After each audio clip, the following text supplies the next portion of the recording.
Hello నమస్తే అండి. నేను మీ శిరీషాని. నేను ఈరోజు బీరకాయ బంగాళదుంప కర్రీ చేస్తున్నానండి. చూసారు కదా, ఈ విధంగా కట్ చేసుకోవాలి బంగాళదుంపలు. తర్వాత బీరకాయలు 3, తర్వాత తరిగిన ఆనియన్స్ ఉల్లిపాయలు 3 చిన్న చిన్న ముక్కలుగా కట్ చేసుకోవాలి. పచ్చిమిర్చి 3. అది ప్రెషర్ కుక్కర్లో చేస్తున్నానండి. అది ఎలా చేయాలో మీకు ఈ వీడియో ద్వారా చూపిస్తున్నాను. చూసారు కదా. సో ఇప్పుడు ప్రెషర్ కుక్కర్ స్టవ్ మీద పెట్టి ప్యాన్ వేడెక్కిన తర్వాత ఆయిల్ వేసుకోవాలి. కుక్కర్ ఒక ఆయిల్ అనేది ఒక 4 స్పూన్స్ ఆయిల్ వేసుకున్నాను. ఆయిల్ వేసుకున్న తర్వాత బాగా మరిగిన తర్వాత ఆయిల్ డీప్ ఫ్రై అయిన తర్వాత ఆనియన్స్ ముక్కలు వేసుకున్నాను. వేసుకున్న తర్వాత పచ్చిమిర్చి వేసుకొని బాగా డీప్ ఫ్రై అవ్వాలండి. ఉల్లిపాయలు ఎక్కువ ముక్కలు కోస్తారు అనుకుంటున్నారు కదా. సో బీరకాయలు కొంచెం తక్కువ ఉన్నాయి కదా. ఆల్రెడీ నేను బంగాళదుంపలు వేస్తున్నాను కదా, అవి ఉల్లిపాయ ముక్కలు ఎక్కువ లేకపోతే టేస్ట్ ఉండదండి. సో అందుకే నేను ఎక్కువ క్వాంటిటీ అనేది వేసుకోవడం జరిగింది. ఏంటి ప్రెషర్ కుక్కర్లో బీరకాయ బంగాళదుంప కర్రీ బాగుంటుందా అంటారు, కానీ చాలా బాగుంటుందండి చేస్తే. నేనైతే ఇది థర్డ్ టైం అండి వండడం. సో చాలా బాగుంది. మా పిల్లలు అయితే అస్సలు వదలరండి. మా వారు కూడా చాలా బాగుంది కర్రీ అంటారు. సో నేను ఇది నా ఓన్ అండి. థాట్ అనేది ఈ కూర ప్రాసెస్. చూసారు కదా, డీప్ ఫ్రై అయిపోయింది కదా.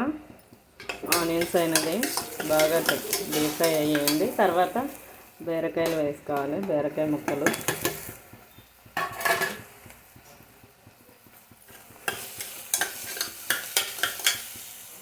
తర్వాత బంగాళదుంపలు ముక్కలుగా కట్ చేసాను కదా, అవి వేసుకోవాలి.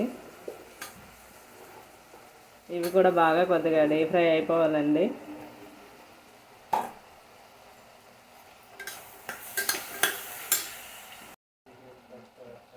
అల్లం వెల్లుల్లి పేస్ట్ వేసుకోవాలి.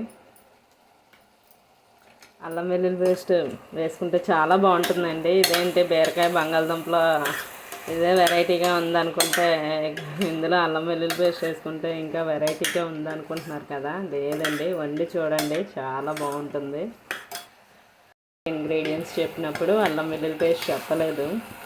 1 స్పూన్ అల్లం వెల్లుల్లి పేస్ట్ వేసుకోవాలి ఇందులో. తర్వాత 1½ స్పూన్ కారం వేసుకోవాలి.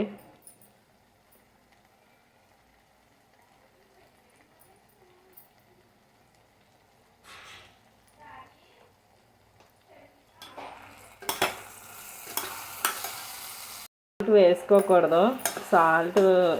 అంటే చాలామంది కుక్కర్లో సాల్ట్ వేసేస్తే విజిల్ ఇచ్చేస్తారు. సో నేను సాల్ట్ వేయనండి. తర్వాత విజిల్ వచ్చిన తర్వాత అప్పుడు సాల్ట్ అనేది యాడ్ చేసుకుంటాను. ఇప్పుడు కర్రీ కొంచెం కారం వేగింది కదండి. ఇప్పుడు వాటర్ కొద్దిగా యాడ్ చేసుకుంటున్నాను. ప్రెషర్ కుక్కర్ కదా, కొంచెం లైట్గా వేసుకొని అన్ని బాగా కొంచెం అన్నీ బంగాళదుంపలు అంతేనండి. వాటర్ తక్కువ యాడ్ చేసుకోవాలి. ఎందుకంటే బీరకాయ ఆల్రెడీ వాటర్ కాబట్టి కొద్దిగా యాడ్ చేసుకోవాలి. అలాగని ఎక్కువ యాడ్ చేసుకోకూడదు, అలాగని తక్కువ యాడ్ చేసుకోకూడదు. ఇది కుక్కర్ కదా, కొంచెం జాగ్రత్తగా ఉండాలి. కుక్కర్ మూత పెట్టేస్తానండి. ఇవి 3 విజిల్స్ వచ్చే వరకు ఈ స్టవ్ మీద మీడియం ఫ్లేమ్లో ఉంచాలి. 3 విజిల్స్ వచ్చే వరకు మనం ఉంచుకోవాలి. ఆఫ్ చేసుకొని విజిల్ ప్రెషర్ అనేది పోయినంత వరకు ఉంచుకోవాలి. మొత్తం ప్రెషర్ పోయిన తర్వాత మూత తీసాను కదా, చూసారు కదండి. ఇగండి ఇప్పుడు సాల్ట్ యాడ్ చేసుకోవాలి.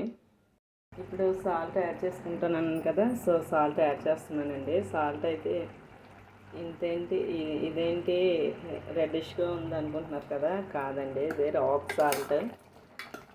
సో ఆ సాల్ట్ అలానే ఉంటుందట కలరు. రాక్ సాల్ట్ అనేది, రాక్ సాల్ట్ చాలా మంచిది, కానీ థైరాయిడ్ ఉన్న వాళ్ళు మాత్రం కొంచెం డాక్టర్ గారిని అడిగి రాక్ సాల్ట్ అనేది యూజ్ చేసుకోండి.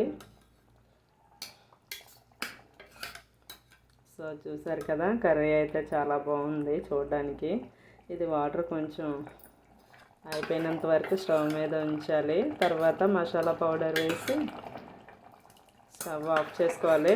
కొత్తిమీర ఉంటే గార్నిష్ చేసుకోవచ్చు, నా దగ్గర అయితే కొత్తిమీర లేదండి. సో చూసారు కదా, ఇది కొంచెం దగ్గరకు పడేంత వరకు స్టవ్ మీద ఉంచుకోవాలి. టమాటా వేయకూడదండి, టమాటా వేస్తే ఫ్లేవర్ మారిపోతుంది, స్మెల్ అనేది కూడా, ఫ్లేవర్ కూడా చేంజ్ అయిపోద్ది. సో టేస్ట్ అనేది ఉండదు. ఇలానే వండుకుంటే చాలా బాగుంటుంది. బీరకాయ తినలేని వాళ్ళు ఈ విధంగా బంగాళదుంప తింటే, బీరకాయ తినలేని వాళ్ళు బంగాళదుంపలో వండుకొని తింటే అది కూడా ఇష్టపడతారు. ఇవి రెండు చాలా హెల్దీ, ప్రోటీన్ ప్లస్ క్యాలరీస్ కూడా ఎక్కువ ఉంటాయండి. బీరకాయ అయితే ఇంకా మంచిది. సో బంగాళదుంపలు తినకూడదు అంటారు కదా, బంగాళదుంపలు తినవచ్చండి, ఏం అవ్వదు, కాళ్ళు కూడా పట్టవు. ఇదంతా మనం అనుకున్న నమ్మకాలే. సో దీంట్లో స్టార్చ్ కూడా ఉంటుంది, అలాగని తినకూడదని అనకూడదు. ఇది చాలా హెల్దీ అండి. ఫ్రిడ్జ్లో మాత్రం బంగాళదుంపలు పెట్టుకోకండి, స్టార్చ్ లాగేసుకుంటుంది. సో చూసారు కదా, వీడియో కనుక మీకు నచ్చినట్టయితే లైక్ చేయండి, సబ్స్క్రైబ్ చేసుకోండి. వీడియో చూసిన వాళ్ళందరికీ thank you so much all. ఇప్పుడు మసాలా పౌడర్ వేసుకొని దగ్గర పడిన తర్వాత స్టవ్ ఆఫ్ చేసుకొని ఉంచుకోవడమే. వెజ్ కదా, సో మసాలా పౌడర్ తక్కువే వేసుకోవాలి, తక్కువ వేసుకుంటేనే బాగుంటుంది వెజ్లోని మసాలా పౌడర్. అల్లం వెల్లుల్లి పేస్ట్ వేసుకోండి, బాగుంటుంది ఇంకానా. సో నా వీడియో కనుక మీకు నచ్చినట్టయితే లైక్ చేయండి, సబ్స్క్రైబ్ చేసుకోండి. వీడియో చూసిన వాళ్ళందరికీ thank you so much all.